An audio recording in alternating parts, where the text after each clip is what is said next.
อีกไม่ช้าไม่นานเราเองคงต้องไปแต่มันก็ยังมีโลกใบเก่ายังต้องมีล้านคนก็มาอยู่ที่นี่แทนเราคือเด็กของเราเด็กๆที่เขาไม่เรียนสายให้โลกเราสวยพวกเรามาช่วยกันรับรู้ด้วยกันแล้วทำให้โลกนี้สดใสอยากให้โลกน่าอยู่กว่านี้เป็นโลกที่เราฝันใฝ่จะสวยอย่างไรเป็นไปได้ด้วยมือของเราอยู่ที่มือของเราที่จะทำโลกให้เราอย่างไรอยู่ที่มือของเราที่จะทำโลกให้สดใส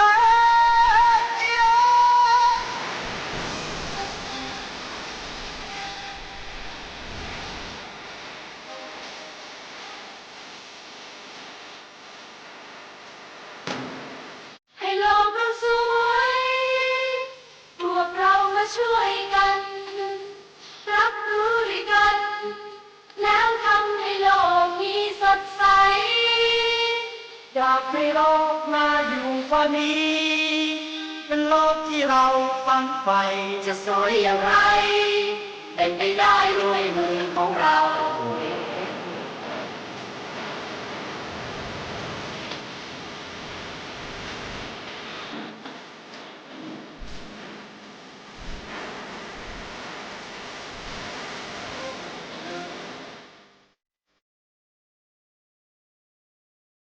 สวัสดีครับผู้ฟังทุกท่านครับพบกับรายการรักสิ่งแวดล้อมทางสวทแพร่ FM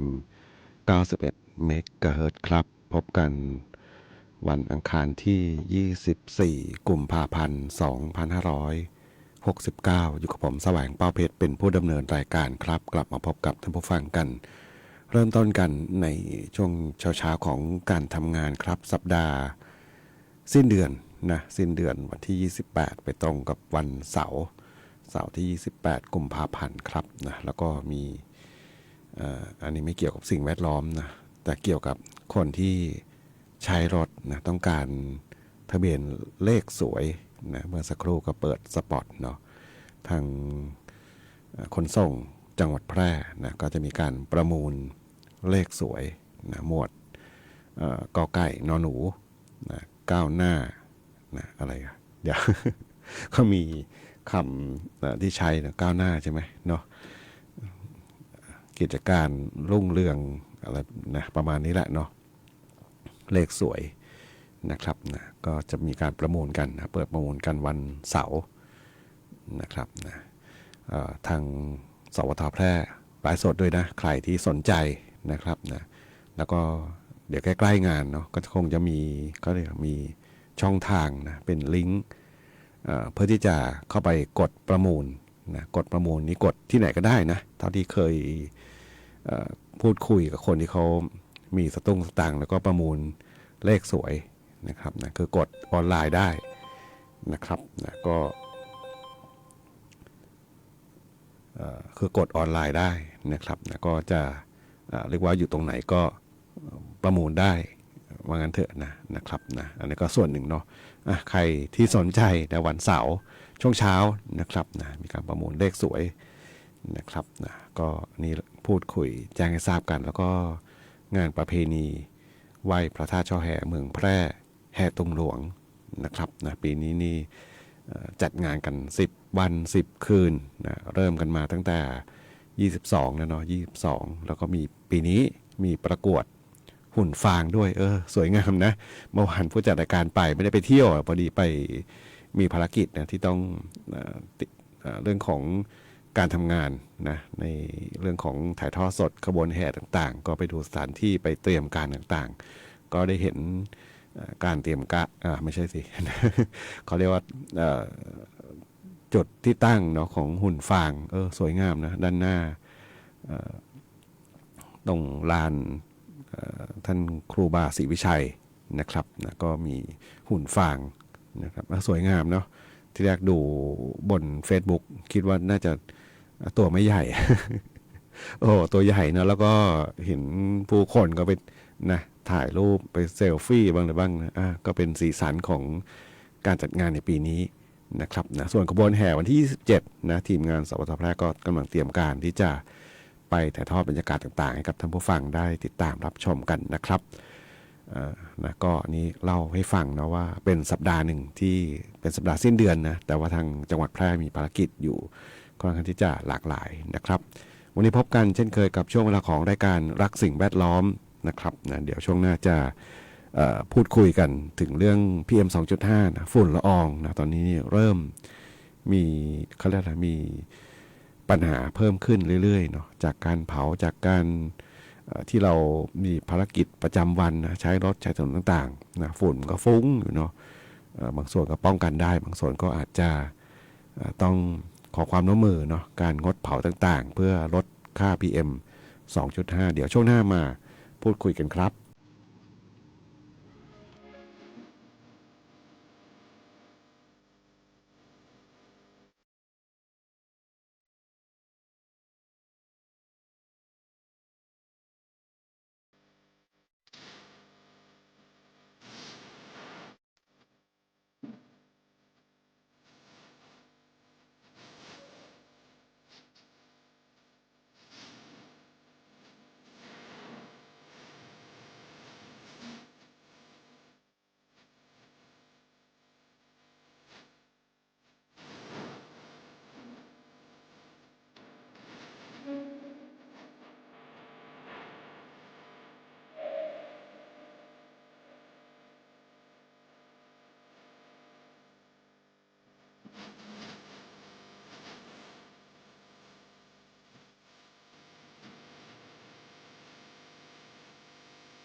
คุณกำลังฟังรายการ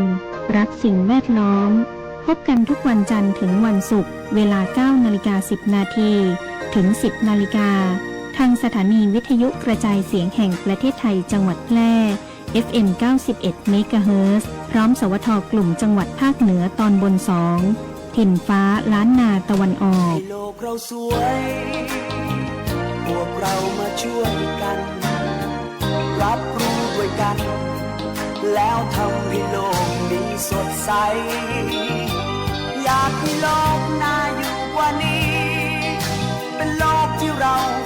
ไปจะสวยอย่างไรเป็นไปได้ด้วยมือของเรา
ได้รับฟังผ่านไปครับนะกับบทเพลงชีวิตสัมพันธ์ครับนะจะได้ฟังกันไปสำหรับบทเพลงเพื่อชีวิตในช่วงเวลาของรายการรักสิ่งแวดล้อมทางสวทแพร่ FM 91 เมกะเฮิรตซ์ครับนะซึ่งคุณผู้ฟังนั้นสามารถที่จะรับฟังได้ทุกวันจันทร์จนถึงวันศุกร์ครับหลังจากรับฟังข่าว 9 นาฬิกาถึงเวลา 10 นาฬิกานะครับนะยังคงมีเพลงเพื่อชีวิตมาเปิดให้กับท่านผู้ฟังรับฟังกันเป็นความสุขกันในช่วงเช้าๆของการทำงานนะครับ 9 นาฬิกา 33 นาทีครับนะก็เรื่องของคุณภาพอากาศนะครับนะตอนนี้หลายคนที่ติดตามข้อมูลข่าวสารต่างๆนะครับนะคงจะเห็นได้เลยว่าค่าฝุ่นละอองนะ PM 2.5 นี่แหละเนาะแต่ก่อนจะเป็นใช้ PM 10 ใช่ไหมนะเดี๋ยวติดปากแค่ PM 5 นะ PM 10 เนาะPM ไฟของ นักร้องเขานะPM 2.5 PM 10 นะ 2.5 เล็กมากนะแล้วก็เป็นปัญหากับสุขภาพนะครับนะหลายคนบอกมันก็มีมาตั้งแต่แรกแล้วหรือเปล่าเนาะเหมือนกับไฟเผาไฟป่าทั้งหลายเนี่ยมันมีตั้งแต่แรกหรือเปล่านะไม่มีนะไฟป่าไฟไม่ป่าไม่มีแต่ว่าในอดีตนะครับนะหลายท่านก็คงเข้าใจได้เลยว่าปัญหาฝุ่นละอองมันไม่ได้เยอะมากหรอกเนาะเพราะอะไรเพราะว่ายังมีป่าไม้ในจำนวนที่มากนะในจำนวนที่มากความเขียวความสดชื่นของต้นไม้เนี่ยมันจะช่วยซับเอาอย่างน้อยก็นะฟอกอากาศเห็นไหมนะพอต้นไม้ลดลงอากาศเสียก็เพิ่มขึ้นนะลองนึกดูสิปอดมีขนาดเล็กลงเนาะต้นไม้หายไปนะจะมีสีเขียวเฉพาะช่วงหน้าฝนนะครับนะพื้นที่ที่เป็นป่าธรรมชาติมันหดหายไปกี่เปอร์เซ็นต์ไม่รู้เนาะไม่เห็นมีใครมายืนยันข้อมูลเลยเนาะนะครับนะลดลงชัดเจนแน่นอนนะใครขึ้นไปเที่ยวทางขุนสถานนะไปทางร้องกวางนะเห็นชัดนะว่ามันหายไปขนาดไหนแล้วเนาะแล้วก็ใครที่นั่งเครื่องบินก็น่าจะเห็นนะสำรวจป่าสำรวจต่างๆก็น่าจะเห็นนะแล้วก็ชัดเจนนะเนาะมันลดลงนะปัญหาก็คือทำให้ฝุ่น PM 2.5 มันเพิ่มขึ้นนะเพิ่มขึ้นจากอะไรจากการเผาไงเนาะพอเผาพื้นที่มากว่างมากขึ้นนะควันฝุ่นควันต่างๆก็ตลบอบอวนอย่างเงี้ยเนาะนะครับเป็นปัญหาที่เกิดขึ้นวนเวียนซ้ำซากอยู่มากมายนะครับนะเราต้องรอฝนตกลงมารออะไรต่างๆที่มันจะช่วยบรรเทาไปนะครับฝุ่นละอองเจ้า PM 2.5 เนี่ยมันสามารถที่จะเราเนี่ยนะเวลาหายใจเนี่ยมันก็จะสูดเข้าไปเขาบอกมันลึกถึงทางเดินหายใจและปอดนะครับนะก่อให้เกิดการระคายเคืองนะแสบจมูกไอจามมีเสมหะหอบหืดนะแล้วก็อาจจะส่งผลหัวใจวายเฉียบพลันนะหลอดเลือดสมองตีบที่อันตรายที่สุดก็คือเป็นมะเร็งปอดนะนี่เป็นข้อมูลนะเป็นมะเร็งปอดซึ่งก็สอดคล้องกับสถิติข้อมูลของทางการแพทย์นะทางการแพทย์ก็เคยให้ข้อมูลบอกว่าจังหวัดทางภาคเหนือเหมือนจะเป็นจังหวัดลำปางนะที่ข้อมูลระบุว่ามีประชากรที่เป็นมะเร็งปอดเพิ่มขึ้นอย่างมีนัยสำคัญนะที่ยังไม่ได้ระบุว่าเกิดจากอะไรนะแต่ว่าอย่างมีนัยสำคัญนะครับนะซึ่งบอกบุหรี่หรือเปล่า ผมเชื่อว่าบุหรี่ตอนนี้มันลดลงนะครับเห็นได้จากประชากรที่เราเห็นทุกวันนี้แหละเนาะคนที่สูบบุหรี่จะน้อยลงนะแต่อาจจะมีกลุ่มอื่นหรือเปล่าที่เป็นบุหรี่ไฟฟ้าแล้วก็ว่านไปแต่ว่าถ้าประชากรวัยผู้ใหญ่เนี่ยน้อยลงนะส่วนหนึ่งก็คือรู้ละพิษภัยต่างๆของบุหรี่เนาะแล้วก็เลิกกันไปนะถูกจำกัดที่พื้นที่ในการสูบเนาะบางคนก็บอกไม่ไหวละก็เลิก นะอันนั้นก็คือส่วนหนึ่งเนาะแล้วก็ในส่วนอีกด้านหนึ่งก็คือคนที่ออกกำลังกายเนาะเพราะก็มีคนส่วนหนึ่งที่เขารักสุขภาพออกกำลังกายมันปัญหาเลยนะคนที่ออกกำลังกายนี่หายใจแรงนะครับหายใจแรงสูดแรงแล้วเจ้า PM 2.5 เนี่ยแค่หายใจปกติมันก็ยังลึกไปถึงปอดเลยนะหายใจแรงมันนะทะลุปอดไปมั้งเนาะก็นี่แหละนะคือปัญหาอย่างหนึ่งนะครับนะที่มันเกิดขึ้นในบ้านเรา นะครับนะซึ่งทางองค์การอนามัยโลกเนี่ยนะหรือว่า WHO นะครับนะตัวย่อเขาเนาะองค์การอนามัยโลกเขาตั้งค่าเฉลี่ยฝุ่นละออง PM 2.5 ในอากาศเนี่ยบอกว่าหากมีค่าเกินกว่า 25 ไมโครกรัมต่อลูกบาศก์เมตรนะถือว่าเป็นอันตรายต่อสุขภาพนะเน้นย้ำเหรอหากเกินกว่า 25 ไมโครกรัมนะถือว่าเป็นอันตรายต่อสุขภาพประเทศไทยนะท่านผู้ฟังคิดว่ามีเท่าไหร่ตอนบอกเขาบอกว่าข้อมูลบอกว่าขณะนี้ประเทศไทยนะกำหนดอันตรายไว้ของฝุ่น PM 2.5 อยู่ที่ 50 ไมโครกรัมต่อลูกบาศก์เมตรนะครับนั่นหมายถึงว่ายังสูงกว่าขององค์การอนามัยโลกนะครับนะของเขาตั้งไว้25เราตั้งไว้50นะครับนะก็ต้องยอมรับว่าเนาะค่าเฉลี่ย PM 2.5 ทุกวันนี้มันสูงนะถ้าดูตัวเลขนะครับนะผมเปิด Air Flow ไทยอยู่เนาะนะบ้านเราตอนนี้นี่เท่าไหร่ละนะเมืองน่าน58เมืองน่าน58เชียงรายเท่าไหร่เชียงราย41นะครับแล้วมาที่อุตรดิตถ์40นะเมืองแพร่อยู่ที่35.9นะครับก็ยังอยู่ในเกณฑ์ที่ถ้าใช้ค่าเฉลี่ยของไทยเราก็ยังอยู่ในเกณฑ์ที่ไม่อันตรายนะครับแต่ว่าถ้าเทียบกับมาตรฐานโลกนี่เราเริ่มอันตรายเลยนะครับนี่อยู่ในเกณฑ์แค่สีเหลืองนะ ยังไม่ขยับไปนะแล้วก็เชื่อว่านะถ้าไม่มีฝนตกถ้าอากาศนิ่งนะไม่มีลมฟ้าลมฝนมาเนี่ยนะเพิ่มขึ้นแน่นอนเนาะเพราะว่าเห็นภาพข่าวนะครับนะแฟนเพจของเมืองแพร่นี่แหละเนาะมีโพสต์ภาพนะไฟป่าเกิดขึ้นนะทางหลังช่อแฮเนาะก็รอดูเนาะคุณภาพอากาศที่มันอาจจะเพิ่มขึ้นแล้วก็เป็นปัญหากับสุขภาพของเรานะครับ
ทำไมท่านต้องโทร1669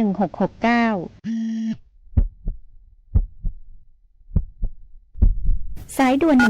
1669ให้บริการทางการแพทย์ฉุกเฉินท่านจะได้รับการดูแลที่ได้มาตรฐานเพราะระบบบริการด้านการแพทย์ฉุกเฉินผ่านสายด่วน1669นั้นมีเครื่องมืออุปกรณ์ทางการแพทย์ในรถพร้อมกับเจ้าหน้าที่ที่มีความเชี่ยวชาญทำให้ผู้ป่วยลดการบาดเจ็บซ้ำได้และส่งผู้ป่วยไปรักษาต่อในโรงพยาบาลที่อยู่ใกล้ที่สุดแต่อย่าลืมนะคะเจ็บป่วยฉุกเฉินโทร1669ให้บริการฟรีไม่คิดค่าใช้จ่ายใดๆตลอด24 ชั่วโมงโทรฟรีแต่อย่าโทรเล่นเพราะมีผู้ป่วยจำนวนมากที่รอคอยความช่วยเหลืออยู่ด้วยความห่วงใยจากองค์การบริหารส่วนจังหวัดแพร่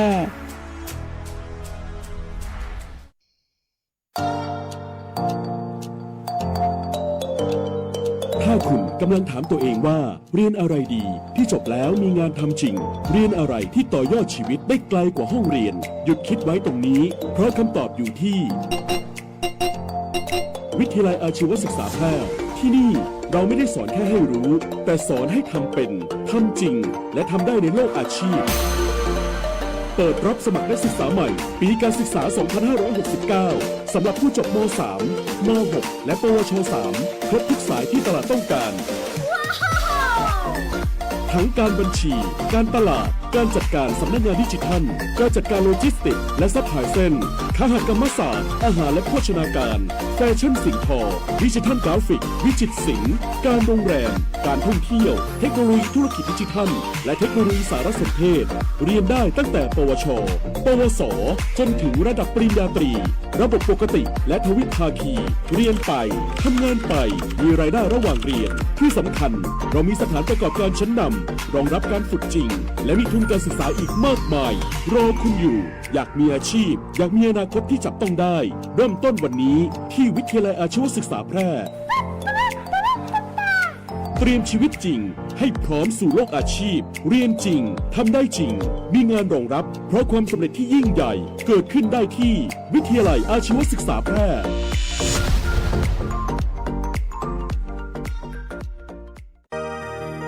คุณกำลังฟังรายการรักสิ่งแวดล้อมพบกันทุกวันจันทร์ถึงวันศุกร์เวลา 9:10 นาทีถึง 10 นาฬิกาทางสถานีวิทยุกระจายเสียงแห่งประเทศไทยจังหวัดแพร่ FM 91 เมกะเฮิรตซ์พร้อมสวทกลุ่มจังหวัดภาคเหนือตอนบน 2 ถิ่นฟ้าล้านนาตะวันออกให้โลกเราสวยพวกเรามาช่วยกันรับรู้ด้วยกันแล้วทำให้โลกมีสดใสอยากให้โลกน่าอยู่กว่านี้เป็นโลกที่เราฝันใฝ่จะสวยอย่างไรเป็นไปได้ด้วยมือของเรา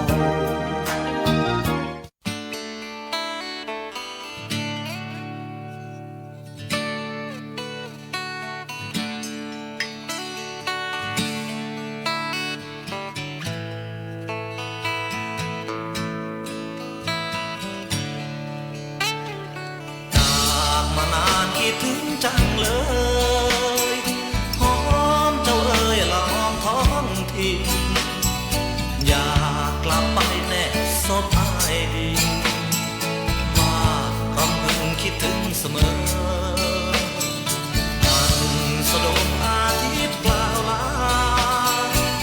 คือผ่านมาคือคิดถึงเธอคืนเหน็บหนาวแล้วสิคิดถึงไม่สากี่ร้อนกี่หนาวกี่หมื่นร้าวรานไม่เคยสัมพันธ์ทุกเส้นทางสู้ทนสร้างฝันทุกวันรุ่งรางจะแบกไปทนความทุกข์ระทมไม่จำเป็นต่อคำสัญญารู้ว่าใช่ค่าที่แสนรื่นรมสั่งสุดโซจะกลับไปเอาใจซ่อมแซม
นรมผ่านภูพังเสสังสุดโทรมกลับไปเอาใจสองแฟน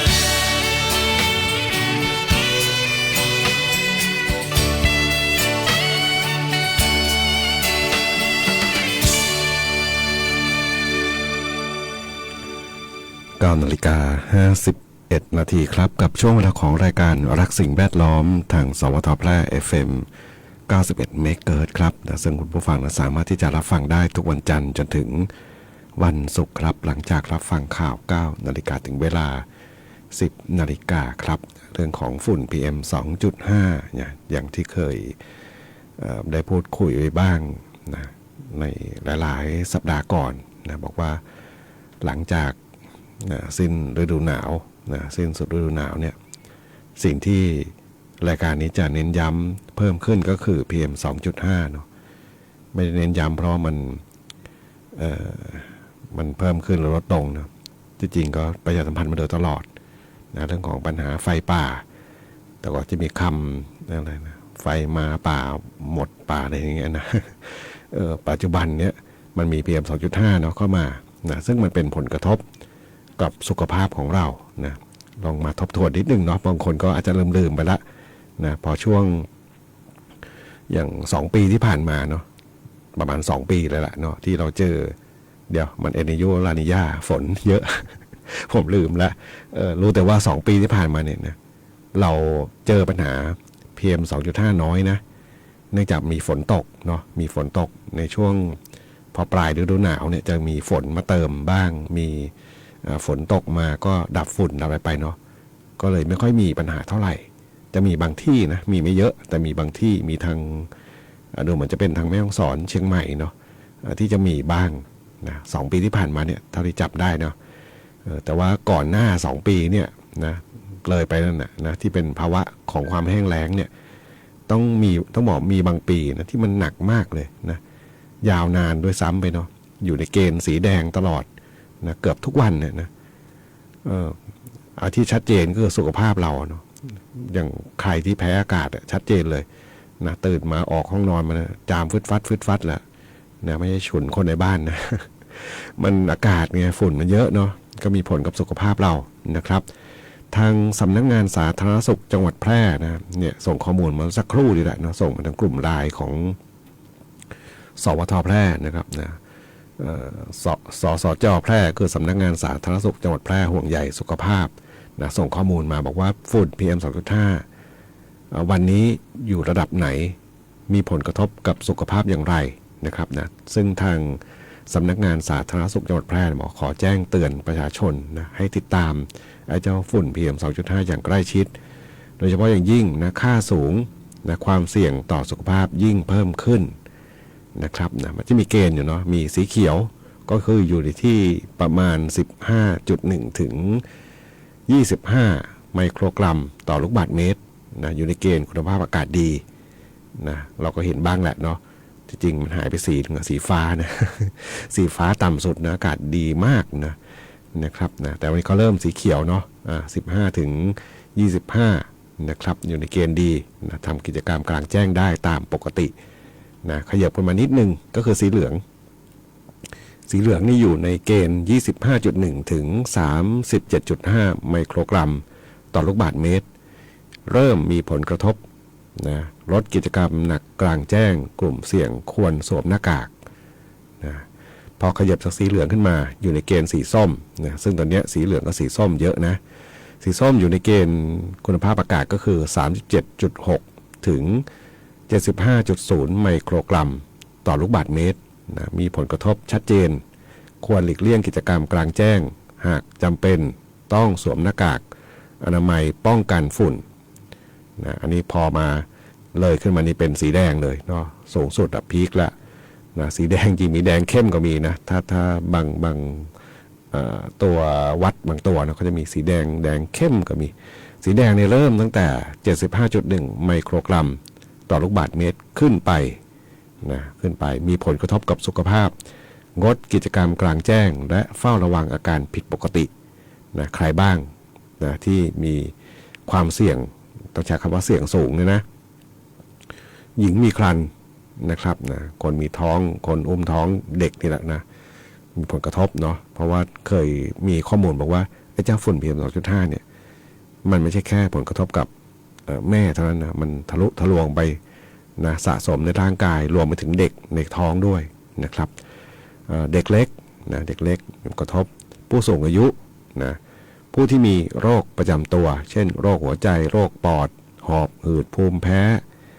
ผมเนี่ยแหละข้อสุดท้ายในภูมิแพ้นี่แหละเนาะเจอปัญหาบ่อยนะฝุ่นมาไม่ได้เลยเนาะนะครับมีความไวต่อฝุ่นมากนะคำแนะนำก็บอกต้องสวมหน้ากากอนามัยป้องกันฝุ่นนะเมื่อต้องการออกนอกอาคารนะลดระยะเวลาทำกิจกรรมกลางแจ้งหากมีอาการไอแสบตาแน่นหน้าอกหายใจลำบากควรรีบพบแพทย์นะนี่เป็นสิ่งที่ทางสำนักงานสาธารณสุขจังหวัดแพร่ย้ำเตือนมาครับนะสุขภาพดีเริ่มต้นที่การป้องกันนะครับนะสามารถที่จะติดตามข้อมูลข่าวสารนะทางสำนักงานสาธารณสุขจังหวัดแพร่ได้นะครับนะซึ่งทางสวทแพร่ก็จะนำข้อมูลมาประชาสัมพันธ์ให้ทราบกันครับวันนี้รายการรักสิ่งแวดล้อมทางสวทแพร่ FM 91 เมกะเฮิรตซ์มาถึงช่วงท้ายรายการครับนะก่อนลากันไปนะเรื่องของฝนฟ้าทางภาคเหนือเห็นหึ่มห้ำมาหลายวันแล้วนะ ภาคเหนือนะมีพายุฝนฟ้าคะนอง30%ของพื้นที่ครับนะมีลมกระโชกแรงและอาจมีลูกเห็บตกบางแห่งนะส่วนมากบริเวณจังหวัดแม่ฮ่องสอนเชียงใหม่เชียงรายน่านและจังหวัดแพร่นะมีแพร่อยู่ด้วยนะครับนะก็รอติดตามนิดหนึ่งเนาะสำหรับลมฟ้าพยากรณ์ในช่วงนี้นะก็ต้องระมัดระวังโดยเฉพาะพายุฤดูร้อนที่อาจจะเกิดขึ้นได้ครับวันนี้รายการรักสิ่งแวดล้อมทางสวทแพร่ FM 91 เมกะเฮิรตซ์คงต้องนำรายการท่านผู้ฟังก่อนพบกันใหม่ในวันพรุ่งนี้ขอความสุขความโชคดีจงมีแต่คุณผู้ฟังทุกท่านสวัสดีครับ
Oh